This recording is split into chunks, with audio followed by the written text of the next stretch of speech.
Ассалаумағалейкум, құрметті достар, сіздермен экранда Шерзат Абдуллаев. Бизнес саласына жүргенімізге 7 жылға жақындап қалды. Құдай қаласа, қай сала дейтін болсаңыздар, интернет-магазин Forever, это сетевой бизнес. Сетевой бизнес бәлкім сіздің өміріңізде қаншама рет тап болған шығар, алдыңыздан шыққан шығар.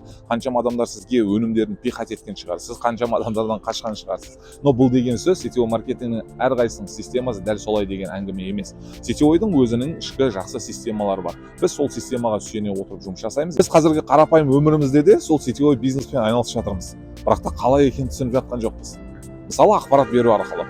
Қазіргі заманда білесіздер, 21 ғасыр ақпарат заманы. Телевидение дамып жатыр, интернет дамып жатыр. Кез келген адам өз саласы бойынша ақпарат берумен айналысып жатыр. Бірақ та тыңдаушылар сол ақпараттан өздеріне керегін алып, ары қарай өздерінің жұмыстарын жасап жатыр.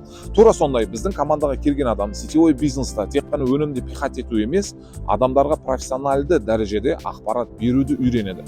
Сол арқылы біз адамдардың миына керекті ақпаратты жеткізіп бере аламыз. Нәтижеде ол адам сетевой бизнеста ертең нәтижеге жете алатынына 100% сенімі кәміл болады. Соның артына біздің командада бизнес құра бастайды.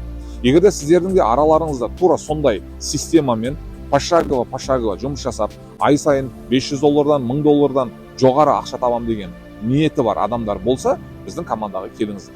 Бізбен бірге жұмыс жасаңыздар, иншалла біз сіздерді сол дәрежеге жеткізетін боламыз. Енді қалай сіздердің командаларыңызға қосыламын деген сұрақтарыңыз болса, шапка профильде WhatsApp ссылка бар, сол арқылы хабарласыңыздар, біз сіздермен байланысамыз, сіздерге қажетті ақпараттарды береміз. Онлайн, әлде болмаса офлайн тәрізде. Егер де шешіміңіз нақты болса, бізбен бизнес құрамын деген ойыңыз болса, командада бірге жұмыс жасайтын боламыз. Бірге үлкен шыңдарды бағындыратын боламыз. Сіздерді күтеміз.